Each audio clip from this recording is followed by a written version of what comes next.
Okay, so you eventually get to this point where it's like you've realized you're not in a good opportunity anymore. Like this isn't going in the right direction. Okay, like everyone has that moment at some point who's had to make a transition where the thing that was a good idea at one point is now no longer a good idea. When you came to that realization that I'm not in a good opportunity, I need to change, how'd you approach it? Yeah. So I did what every logical person did. I worked harder, sold some more stuff to go and build a buffer. I needed, because I had minimal emergency funds. Like I couldn't do like a hard pivot to another business model and continue paying rent. Like literally, if I did a hard pivot, I'd probably had 30 days, 60 days left, and I had no confidence that I'd be able to support it. And so the first thing that I actually did was go, well, how do I support myself through a transition? All right, so let's pause right there. Do you think the mistake in business for a lot of people is they paint themselves into a corner or put themselves into a situation where they don't have appropriate buffers or options so that they've essentially created this stuckness? Yes, and so for me, dude, I took all the money and put it back into my marketing. Dude, I had the greatest business cards. Oh, man, I should have kept one for you. They were all the rage back then as well, weren't they? Like, it was so good. You have no idea. Dude, I had like the ones where they put the ink where you could like feel that it was like raised ink. It was like, and every time I gave it to someone, I'm like, just feel the ink, feel that quality. It's the same thing I do with websites. Like, you want me to do your website? Anyway, that was like the epitome. So I'd always reinvest this profit back into like just BS marketing, maybe. The epitome of startup culture right here.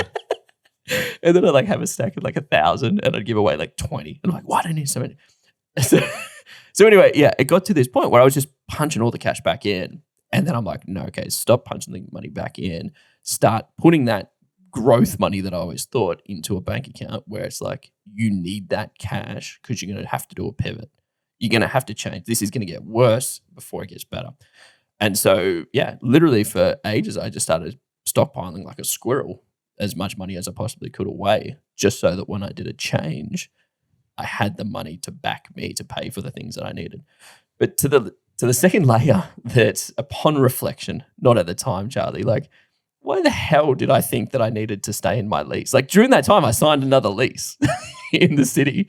Like I could have totally just moved back with my parents or like slept on a couch. Like could have sold the car, Charlie. Like just, get rid of the So I want to ask the question, why didn't you? Because I think I was in this illusion where I wanted the lifestyle and I didn't want to change that part of myself. And I wanted that more than some kind of security in the business. Like that was almost like the thing that I was going for. And it was only upon reflection that I'm like, there were so many other things. Like I literally could have decreased my bills to like almost nothing. And I had so many other choices to do it. I just didn't. And so like that was one layer that upon reflection, I'm like, I totally could have done that. Like there was just nothing stopping me changing that. And so anyway, I built up the stock buffer and then I said, okay, what's going to be a better opportunity? And I did the famous Grant transition. Which can we hold up right there? You've just made an excellent point I don't think we should skip over. And I know where you're going to go next in this story, and I think we're going to want to cover that as well. You've just highlighted something, though, that I think is so critical. What I found in working with a lot of people and also in myself, right, in these situations, is there's a wrap up in the idea that we can't go backwards. Right, so you've got this lease in, I don't know what suburb it is, but let's just say CBD, Melbourne. Yeah, it's just on the outskirts. Yeah. Yeah. If you had to go live with your parents in this scenario, even though it might be a really good idea to do that because it brings your living costs down low and you can make a really big transition here in a much more lower risk amount here, we don't do it. But right? Charlie, it's like too hard to get the train into the city. Like Charlie, my friends are in the city. All my clients are in the city. I can't do that. It'd be an inconvenience. Yeah, but that's a choice. Yeah, right? This is the whole thing. So when people say I'm stuck and I don't have a choice, I find it really interesting. And in the case of our Q&A question here that's come in, this person's got a mortgage, and they're stuck. They could sell the house, depending on when they bought it, right? It is likely it has gone up in value if they bought it more than 5 years ago. Let's just pretend that, right? They could sell it, take the cash out of it, make a beautiful transition, rent somewhere for a bit, get a new business that's in a great opportunity there, set it up with the right team, and then buy a house later. What's wrong with that? There's nothing wrong. Like even upon the reflection. So I went and got a loan to buy the car that I bought, and I can't remember what I bought it for. It was like 20 grand or something like that. And it was like a couple of years after I bought it. Like I totally could have sold that car for like $10,000-$15,000, paid off the debt, and still had like money left over, and just got like a cheap $2,000 car.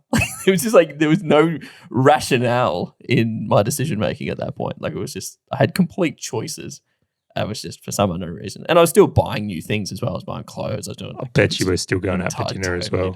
Going out to like pubs and bars and stuff. And it was just like, no, like I'm not a man with no choice. Like what choices are you making? So yeah. See what I mean though? There's this whole thing where people paint themselves into a corner, right? They then have the illusion of no choice, right? They always have choice. There's always choice, right? But these things that it's like, well, I couldn't sell the house are the things that further keep them stuck. Yeah. Right. And in your case, you've elected rather than breaking your lease or selling your car, you've said, well, I'm going to work my face off, build up a buffer. And then when I've got enough of a buffer, I'm then going to transition into something else. But I want to sprinkle in here for a lot of people that are going to that point. So in the case of our listener where they haven't got the next opportunity lined up, and I know you didn't have the next opportunity lined up here, there's an uncertainty that whatever they're going to do next is going to work, right? Which then creates like high risk. It's like, oh, well, if I go from doing Yellow Pages ads and I start doing Facebook ads, like what if I fail at it? Yeah. Yeah. How can I be certain that's actually a better opportunity? And you know what? It was so funny because that's the first question that most people ask themselves as opposed to like, well, what can I do to make sure I don't fail? Which is such a better question. Do you want to know what the one that drives me nuts? Do you honestly want to know the one that drives me nuts? And I've been very fortunate where I've been able to mentor some people and see this. And I've even been in this situation myself, right, where they go, look, I've got no time and no money, but I need certainty another opportunity is going to work. What is that? Yeah. And I'm like,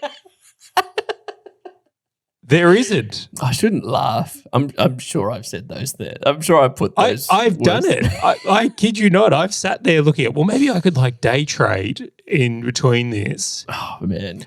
But you've got to back yourself. You've got to create an environment where you can take risk. This is what it is to be a business owner.